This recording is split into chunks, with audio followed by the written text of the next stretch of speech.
2024년 가을, 서울 종로구 낡은 한옥 골목, 칠순을 훌쩍 넘긴 박순이는 대문 앞 우체통을 열었다. 광고 전단지 사이로 낯선 빨간 봉투 하나가 눈에 들어왔다. 손끝이 미세하게 떨렸다. 50년 넘게 이 집에 살면서 이런 색깔의 우편물은 처음이었다. 발신일란을 확인하는 순간 순이의 얼굴에서 핏기가 싹 빠져나갔다. 조선민주주의인민공화국 평양시. 뒷걸음질 치듯 대문 안으로 들어선 그녀는 거실 소파에 주저앉아 한참을 그 봉투만 바라보았다. 심장이 너무 빠르게 뛰어 숨쉬기조차 버거웠다. 봉투를 뜯는 데만 10분이 걸렸다. 떨리는 손으로 펼친 편지지에는 낯설면서도 어딘가 익숙한 필체의 한글이 빼곡했다. 순이야, 아버지다. 첫 문장을 읽는 순간 순이는 편지를 바닥에 떨어뜨렸다. 아버지. 1950년 6월 25의 젊은 나이로 전사했다고 알려진 그 사람. 74해 동안 단 한 번도 돌아오지 않은 어머니가 평생 기다리다 10년 전 세상을 떠난 바로 그 아버지. 살아계시다고? 북한에? 순이의 입술에서 떨리는 중얼거림이 새어나왔다. 편지를 다시 집어들었다. 손이 너무 떨려 글자가 제대로 보이지 않았다. 몇 번을 심호흡한 뒤에야 겨우 내용을 읽어나갈 수 있었다. 편지에는 아버지 박철수의 근황이 담겨 있었다. 올해 98. 평양의 한 요양원에서 생활하고 있다는 것. 건강이 급격히 나빠져 이제 시간이 얼마 남지 않았다는 것. 그리고 죽기 전에 딸을 꼭 만나고 싶다는 간절한 소망. 어떻게 이럴 수가. 순이는 편지를 가슴에 꼭 안았다. 눈물이 주르륵 흘러내렸다. 기쁨인지 분노인지 알 수 없는 복잡한 감정이 가슴을 짓눌렀다. 살아계시다는 사실이 믿기지 않았다. 아니, 믿고 싶지 않았다. 왜냐하면 그 뒤에 숨겨진 진실이 너무나 두려웠기 때문이다. 편지 말미에는 중국 선양에 사는 조선족 친척의 연락처가 적혀 있었다. 그 사람을 통해 연락하면 된다고 했다. 순이는 떨리는 손으로 휴대전화를 집어들었다가 다시 내려놓기를 반복했다.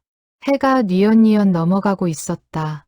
거실은 어둠에 잠겼지만 순이는 불을 켤 생각조차 하지 못했다.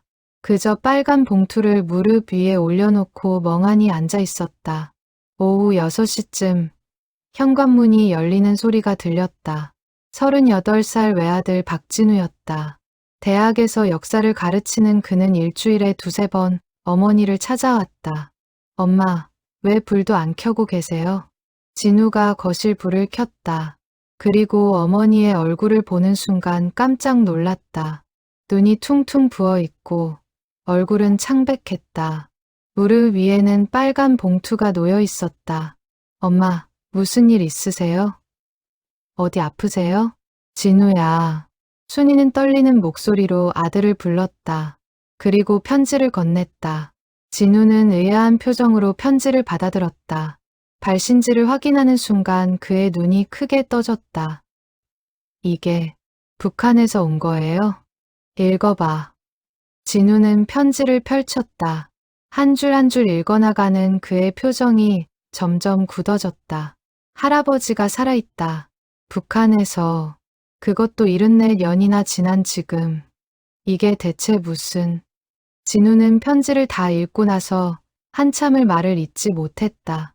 머릿속이 복잡했다. 할아버지에 대해서는 어머니에게서 몇 번 들은 적이 있었다. 6.25 전쟁 때 전사했다고. 할머니는 평생 재혼도 하지 않고 혼자 딸을 키우며 남편을 기다렸다고. 그런데 지금 이 편지는 뭐란 말인가. 엄마, 이거 진짜예요. 사기는 아니고요.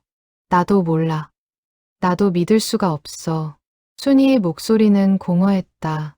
진우는 어머니 옆에 앉았다. 편지를 다시 한번 찬찬히 읽었다. 필체, 문체, 내용. 모든 것이 사기 편지 같지는 않았다. 너무나 구체적이고 진실했다. 연락해봐야 할 것 같은데요. 하지만 순이는 망설였다. 연락을 한다는 것은 이 모든 것이 사실임을 인정하는 것이었다. 아버지가 전사한 게 아니라 살아서 북한에 계셨다는 것을, 그리고 왜 돌아오지 않았는지, 왜 74년이나 지나서야 연락했는지, 그 진실을 마주해야 한다는 것을. 엄마도 궁금하시잖아요. 할아버지가 정말 살아계신지, 어떻게 된 일인지. 진우의 말이 맞았다. 순이는 궁금했다. 아니, 알아야만 했다. 70평생 가슴속에 묻어두었던 의문, 어머니가 눈을 감으면서까지 풀지 못했던 그 미스터리를. 내일 연락해보자. 지금은 너무 혼란스러워. 순이는 편지를 다시 봉투에 넣었다. 진우는 어머니의 어깨를 가만히 감싸 안았다. 두 사람은 말없이 어둠 속에 앉아 있었다. 창밖으로 가을바람이 낙엽을 흩날렸다. 그날 밤, 순이는 잠을 이루지 못했다.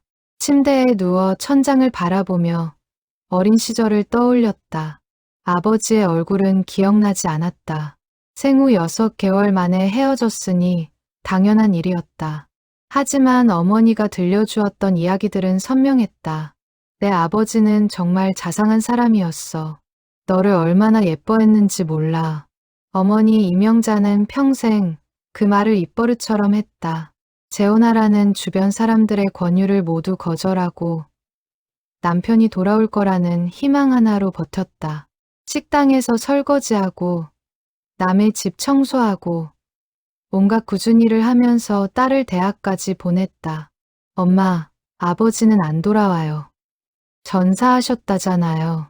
20살 순이가 그렇게 말했을 때 어머니는 고개를 저었다.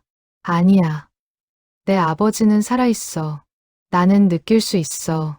그때는 그저 어머니의 집착이라고 생각했다.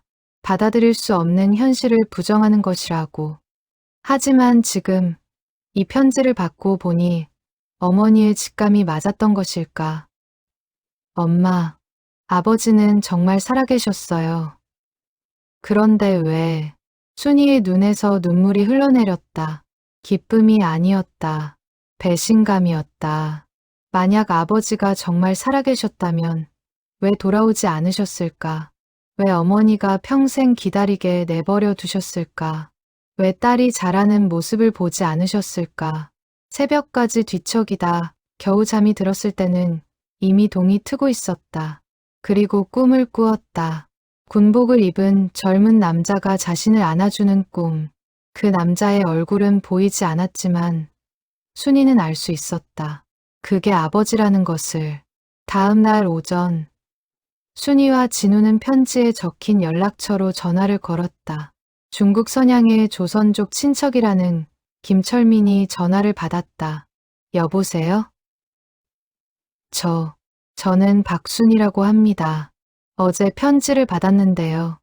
아, 순이 씨. 기다리고 있었습니다. 박철수 선생님의 따님 되시는 분이시죠? 김철민의 목소리는 따뜻했다.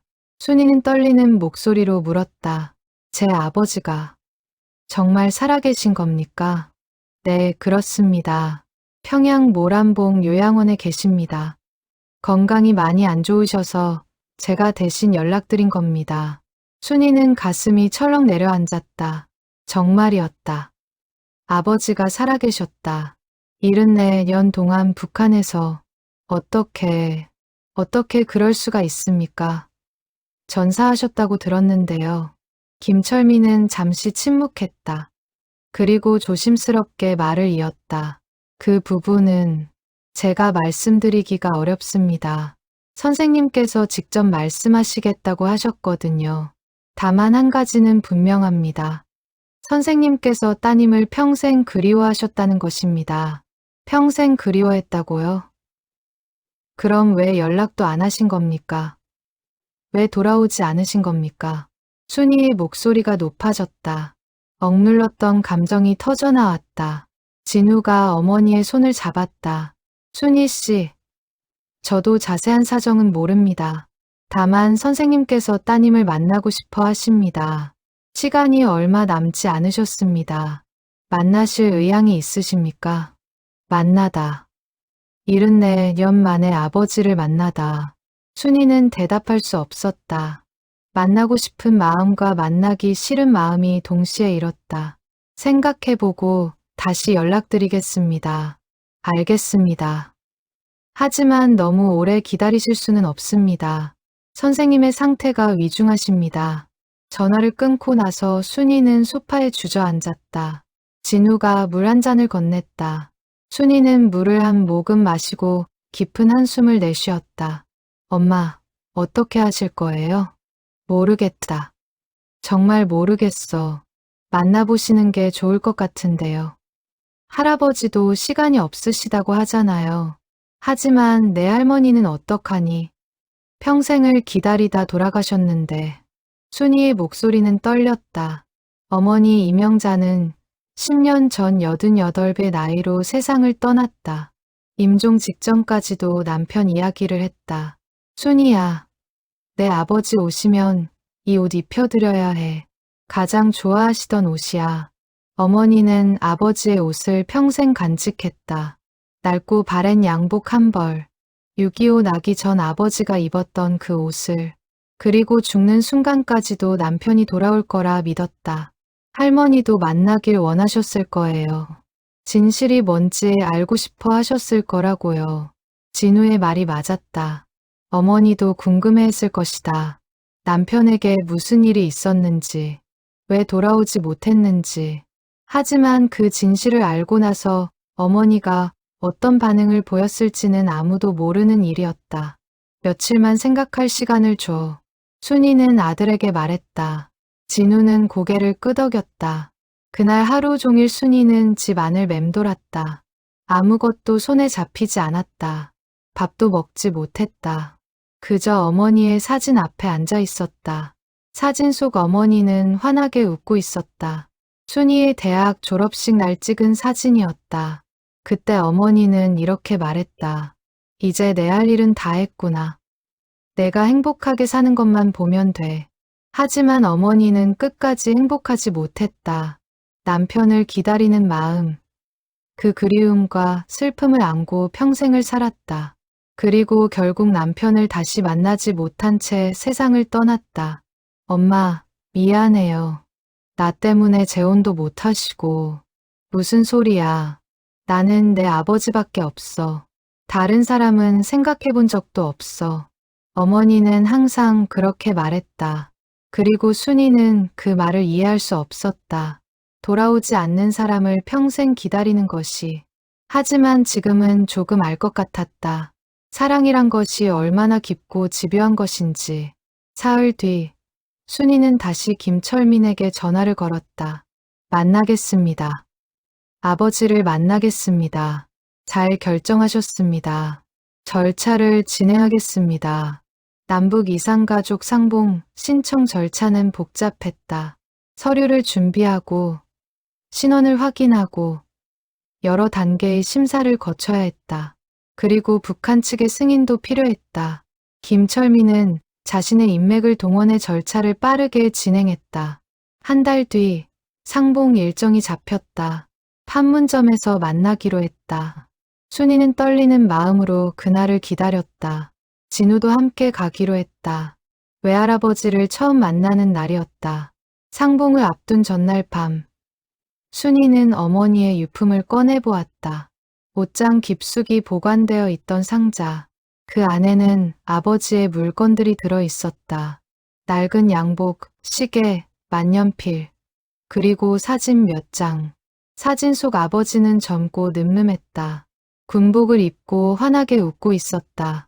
그 옆에는 22살의 어머니가 서 있었다. 신혼 시절 찍은 사진이었다. 이 사람이 정말 내 아버지구나. 순이는 사진을 오래 들여다보았다. 낯선 얼굴이었지만 어딘가 자신과 닮은 구석이 있었다. 눈매, 코선, 인매. 진우도 이 할아버지를 닮았다. 내일이면 만나는구나. 74년 만에 순이는 사진을 가슴에 안았다. 눈물이 흘렀다. 두렵고 떨리고 궁금하고 화가 나고 그리운 복잡한 마음이 한꺼번에 밀려왔다. 2024년 11월 판문점 남측 자유의 집. 순이와 진우는 안내를 받아 상봉실로 들어갔다. 하얀 벽, 소박한 테이블과 의자, 그리고 그 한가운데 휠체어에 앉은 노인이 있었다. 박철수. 98세의 노인은 산소 호흡기를 끼고 있었다. 등이 굽고 머리는 새하얗게 새었으며 얼굴은 주름으로 가득했다. 하지만 눈만큼은 또렷했다. 그 눈이 순이를 향했다. 순이야. 떨리는 목소리. 노인의 눈에서 눈물이 주르륵 흘러내렸다. 순이는 그 자리에 멈춰 섰다. 발이 떨어지지 않았다. 가슴이 터질 것 같았다. 아버지. 겨우 그 한마디를 꺼냈다. 목소리가 나오지 않았다. 진우가 어머니를 부축해 앞으로 나아갔다. 순이는 아버지 앞에 섰다. 아버지는 떨리는 손을 뻗었다. 순이의 손을 잡았다. 순이야, 미안하다. 정말 미안하다. 아버지의 손은 거칠고 주름투성이었다. 하지만 따뜻했다. 순이는 그 손을 잡고 주저앉아 울음을 터뜨렸다. 74년 동안 쌓였던 그리움, 원망, 외로움이 한꺼번에 쏟아져 나왔다. 왜 돌아오지 않으셨어요? 왜 우릴 버리고 가신 거예요? 미안하다. 정말 미안하다. 아버지는 그 말밖에 할 수 없었다. 순이는 한참을 울었다. 진우도 옆에서 눈물을 흘렸다. 북한 측에서 동행한 간호사도 눈시울을 붉혔다. 한참 후 겨우 진정한 순이가 아버지의 얼굴을 제대로 보았다. 사진 속 젊은 청년의 모습은 어디에도 없었다. 시간이 모든 것을 바꿔놓았다. 하지만 눈빛만큼은 여전히 살아있었다. 아버지, 저예요. 순이에요. 기억하세요? 그럼 기억하고 말고. 내가 태어났을 때, 내 품에 안겼을 때가 엊그제 같은데. 아버지의 목소리는 가늘었다. 숨쉬기조차 힘들어 보였다. 그래도 말을 이어갔다. 너를 얼마나 보고 싶었는지 모른다. 매일 밤 꿈에서 봤다. 내가 자라는 모습을, 어른이 되는 모습을. 그럼 왜 오지 않으셨어요? 왜 연락도 안 하신 거예요? 순이의 목소리에 분노가 섞였다. 아버지는 고개를 떨구었다. 할 말이 없다. 변명할 수도 없다. 다만 내 사정을 들어주겠니? 순이는 고개를 끄덕였다. 아버지는 숨을 크게 들이마시고 이야기를 시작했다. 1950년 6월 25일, 전쟁이 터졌다. 박철수는 국군으로 징집되어 전선으로 나갔다.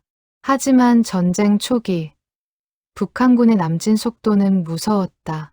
국군은 속수무책으로 밀렸다. 7월 어느 날, 박철수가 속한 부대는 적에게 포위되었다. 탈출하는 과정에서 박철수는 동료들과 떨어졌다. 정신을 차렸을 때는 북한군 수용소에 있었다. 포로가 된 거였다.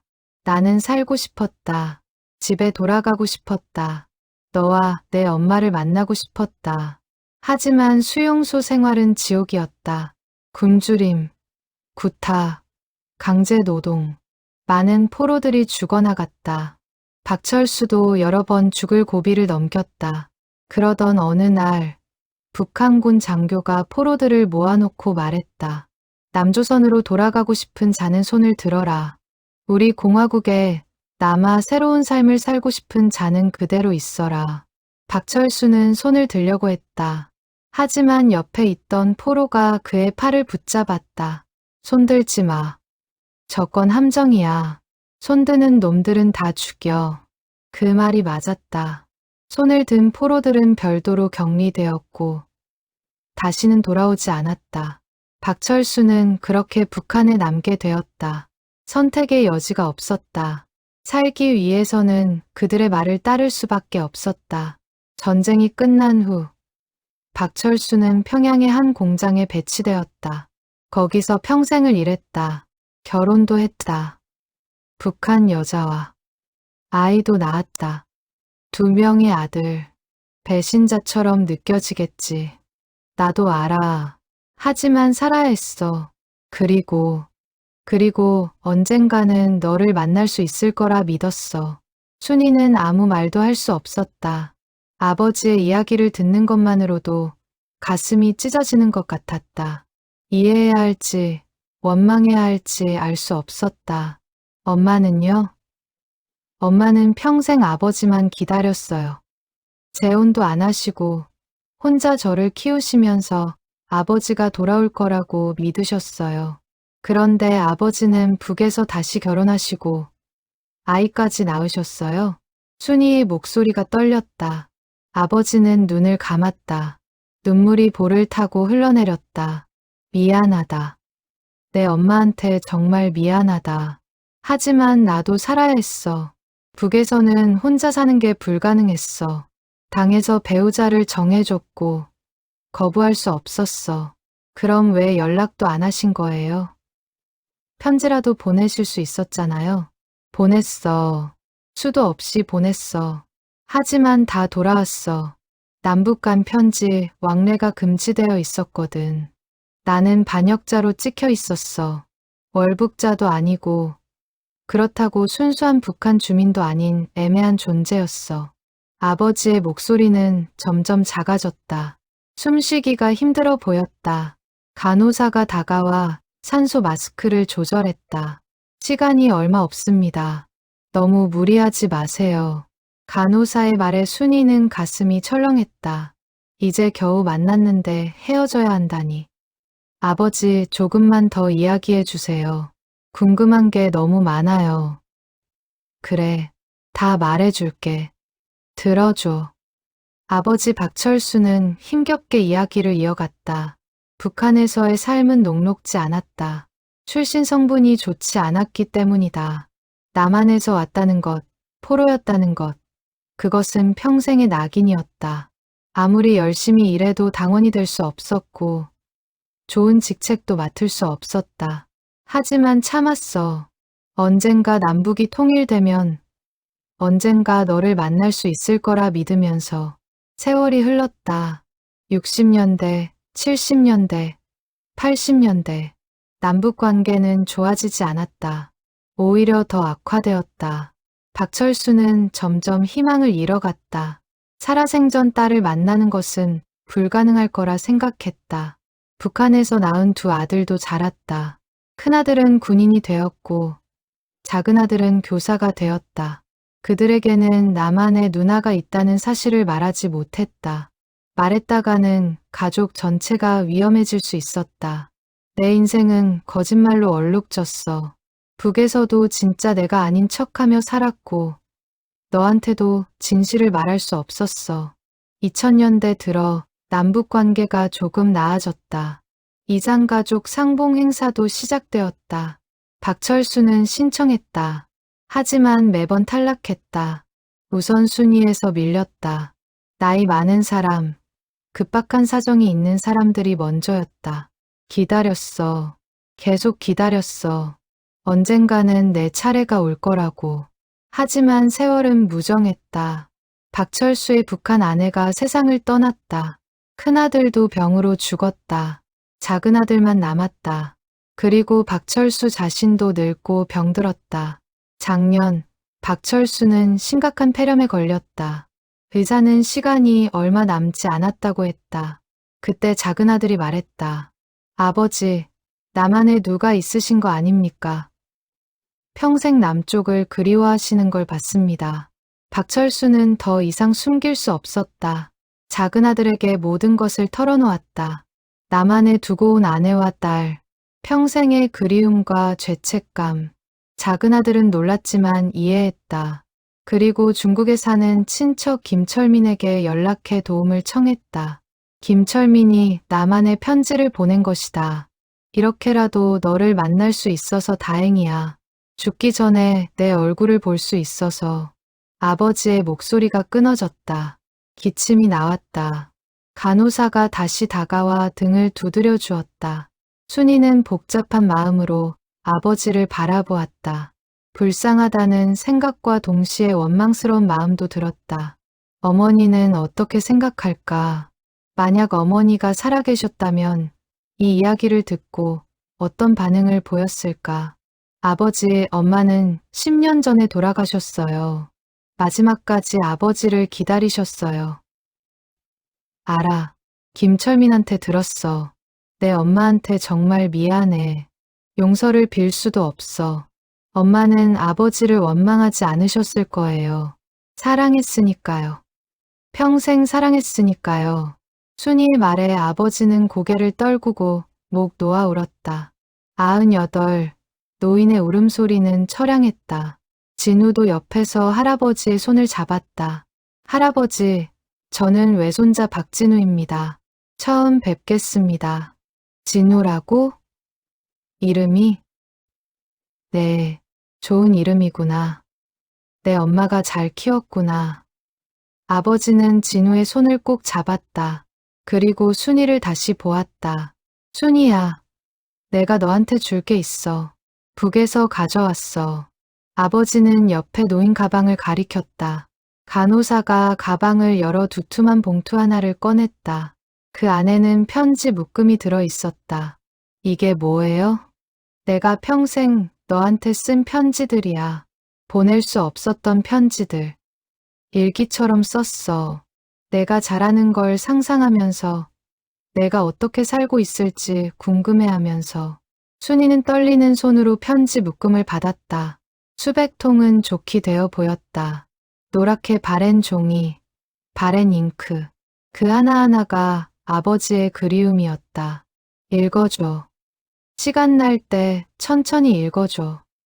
그럼 내 마음을 알 수 있을 거야. 네, 읽을게요. 꼭 읽을게요. 상봉 시간이 끝나가고 있었다. 북한 측 관계자가 시간을 알렸다. 순이는 아버지의 손을 놓고 싶지 않았다. 이번이 마지막일 수도 있었다. 아버지, 다시 만날 수 있을까요? 모르겠구나. 하지만 이렇게라도 만나서 다행이야. 너를 보니 여한이 없어. 그런 말씀 마세요. 다시 만나요.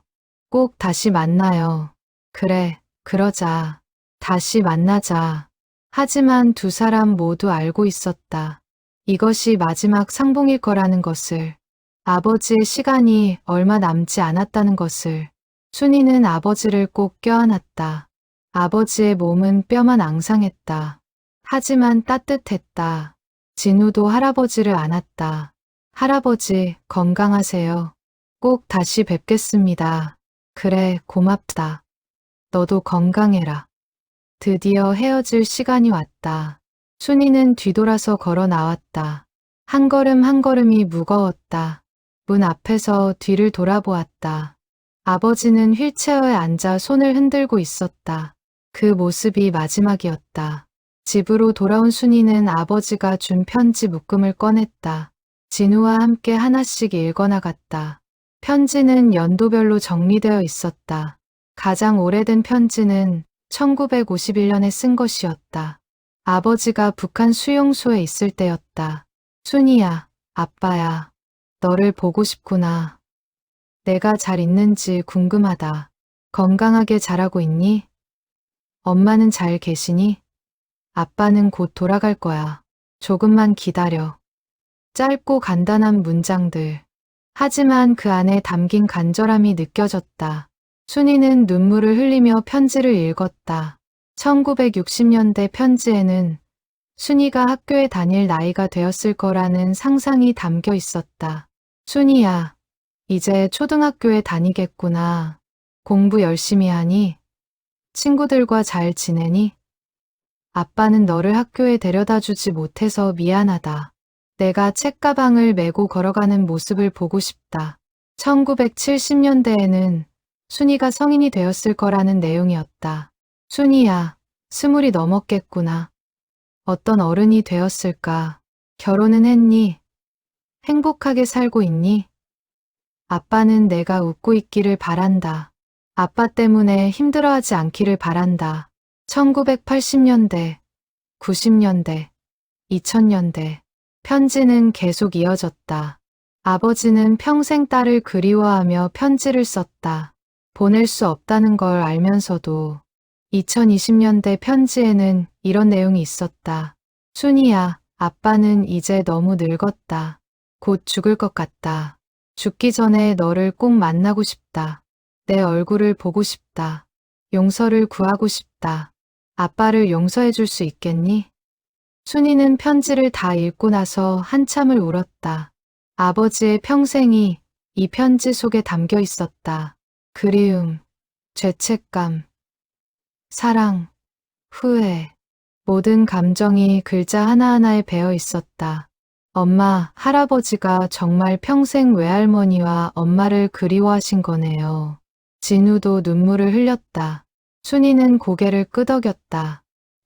그래, 아버지도 힘드셨구나. 우리만 힘든 게 아니었어. 순이는 어머니의 유품 상자를 다시 꺼냈다. 그 안에서 낡은 공책 하나를 발견했다. 어머니의 일기장이었다. 순이는 일기장을 펼쳤다. 그동안 한 번도 읽어본 적이 없었다. 첫 페이지는 1950년 7월에 쓴 것이었다. 철수 씨, 어디 계세요? 소식이 없어요. 걱정돼 죽겠어요. 순이가 아빠를 찾아요. 빨리 돌아와 주세요. 그 다음 페이지.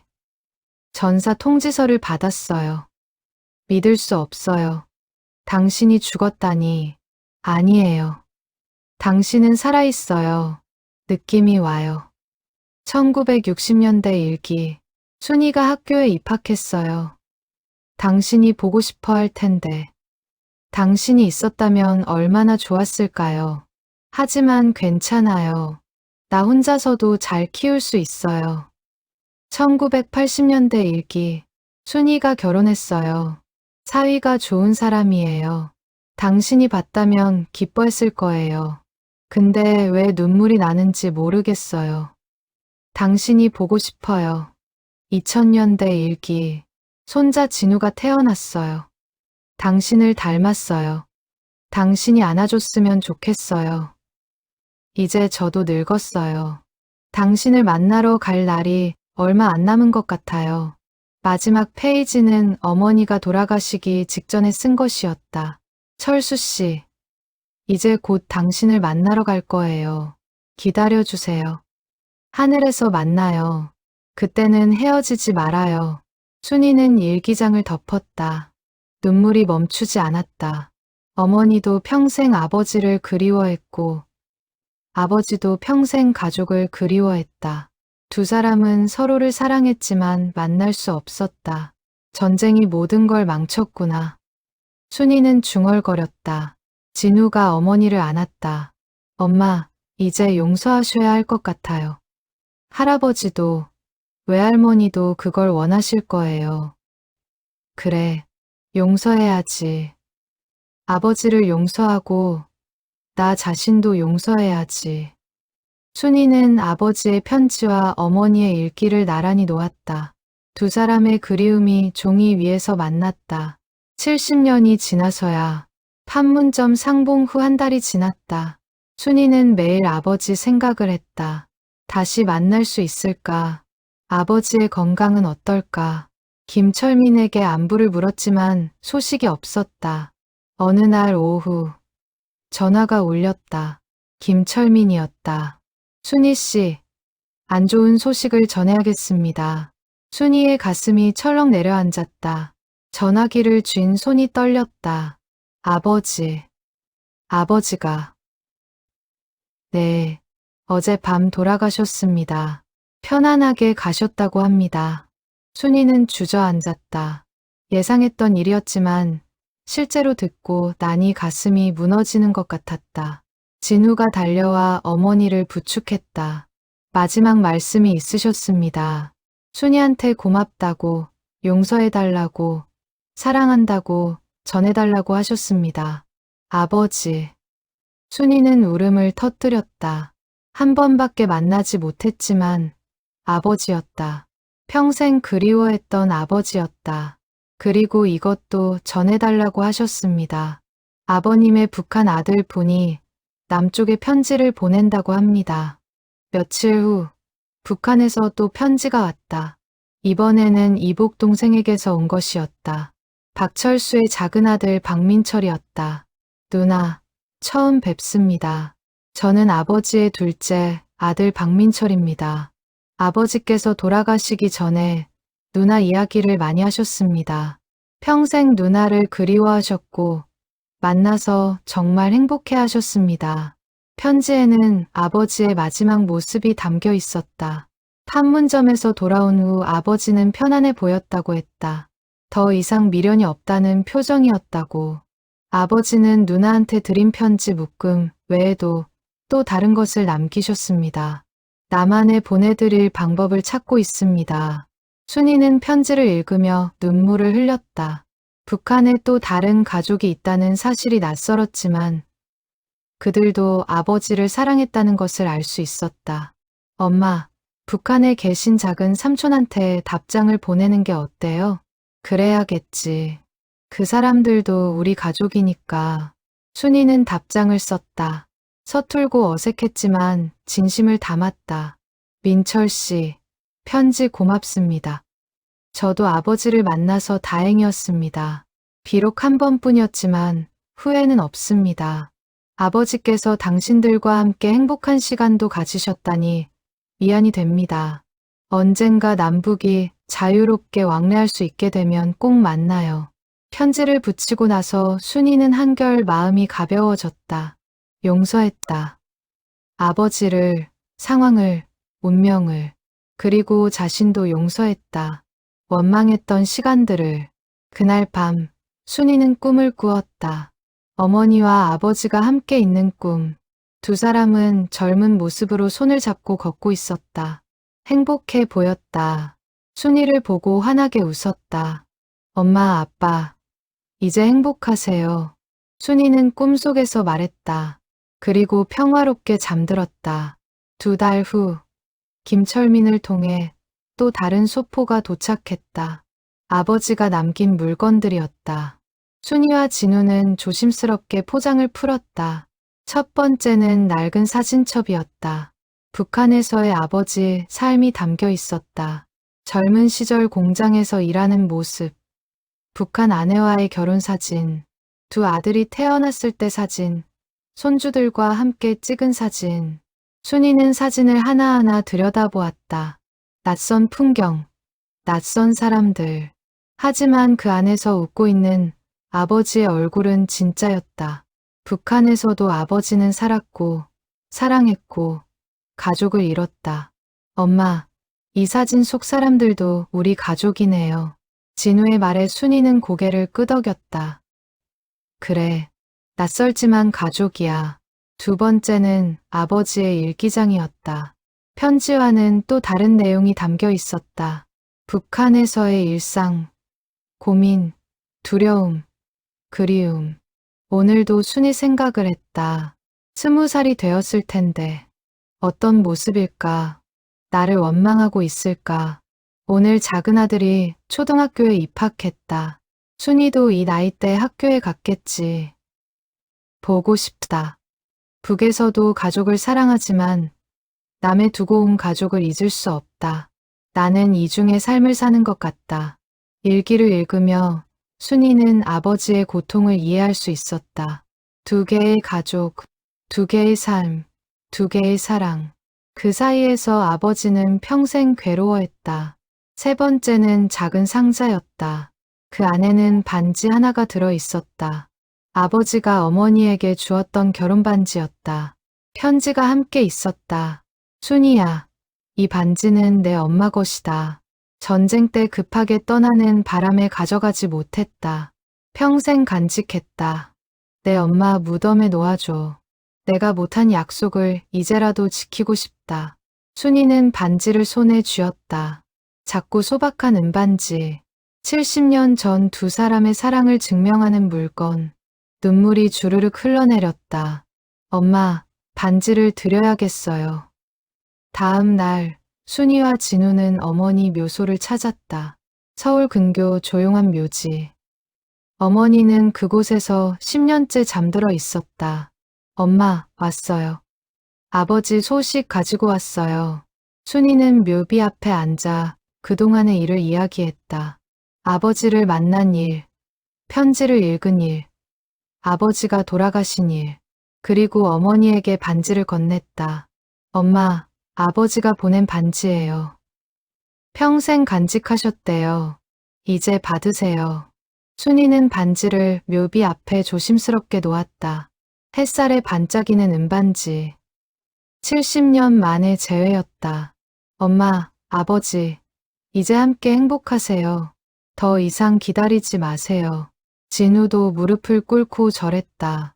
할머니, 할아버지, 편히 쉬세요. 두 사람은 한참을 묘소 앞에 앉아 있었다. 바람이 불었다. 따뜻하고 부드러운 바람. 마치 어머니가 안아주는 것 같았다. 집으로 돌아오는 길. 순이는 진우에게 말했다. 진우야, 우리도 이제 앞으로 나아가야 할 것 같아.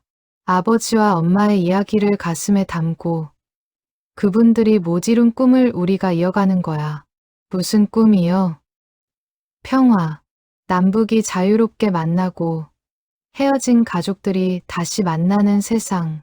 그게 엄마 아빠가 바랐던 거야. 진우는 고개를 끄덕였다.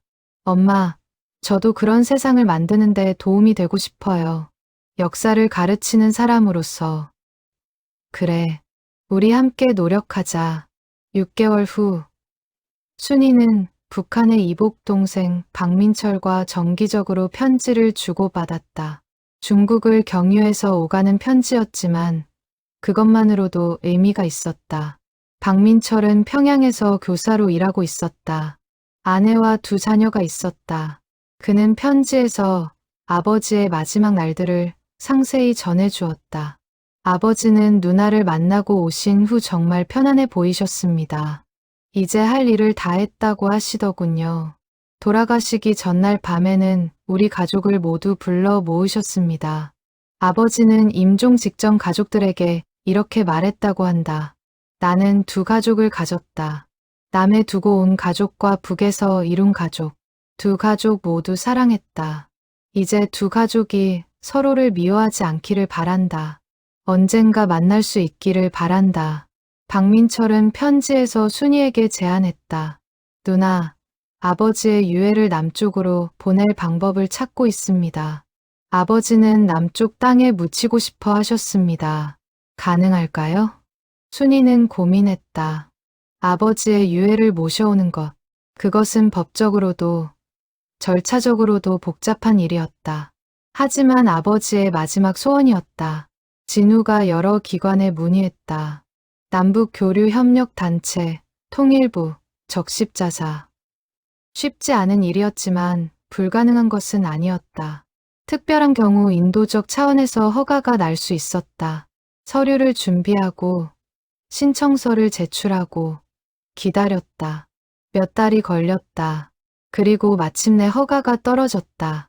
1년 후 판문점을 통해 아버지의 유골함이 남쪽으로 왔다. 순이와 진우, 그리고 가족들이 판문점에서 아버지를 맞이했다. 작은 목함, 그 안에 아버지의 유골이 담겨 있었다. 순이는 목함을 두 손으로 받아 안았다. 눈물이 흘렀다. 아버지, 집으로 가요.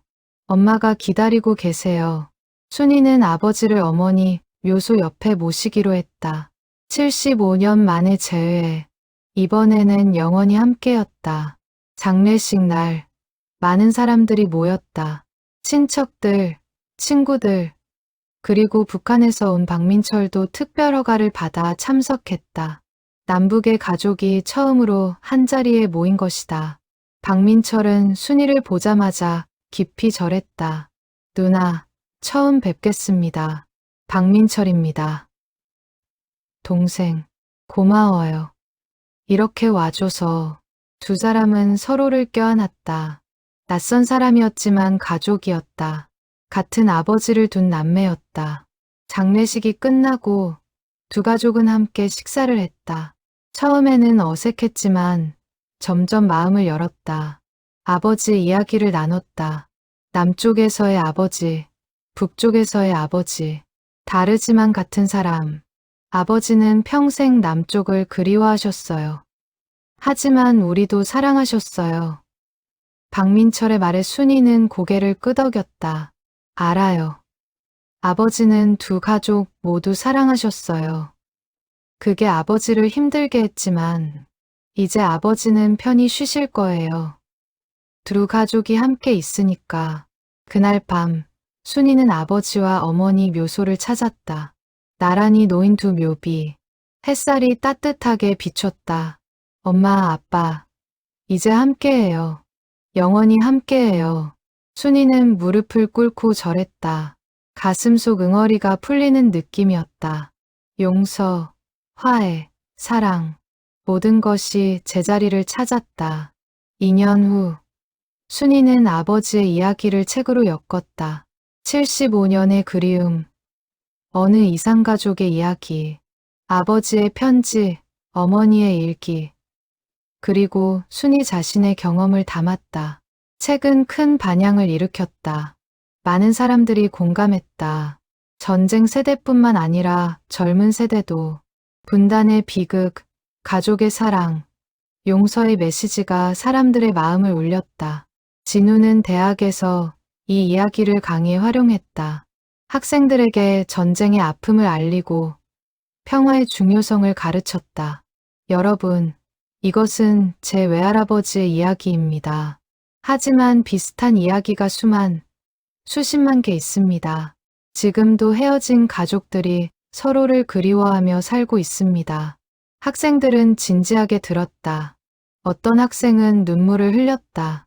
전쟁이 먼 과거의 일이 아니라 현재 진행형임을 깨달았다. 순이는 강연도 다녔다. 학교, 도서관, 커뮤니티 센터, 어디든 초청이 오면 갔다. 아버지의 이야기를 들려주었다.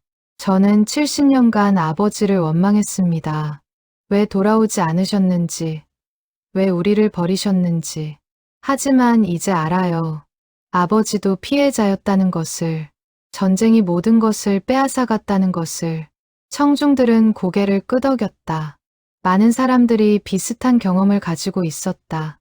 강연 후, 한 할머니가 순이에게 다가왔다. 저도 이산가족이에요. 남편을 북에 두고 왔어요. 살아있는지 죽었는지도 몰라요. 당신 이야기를 듣고 위로가 됐어요.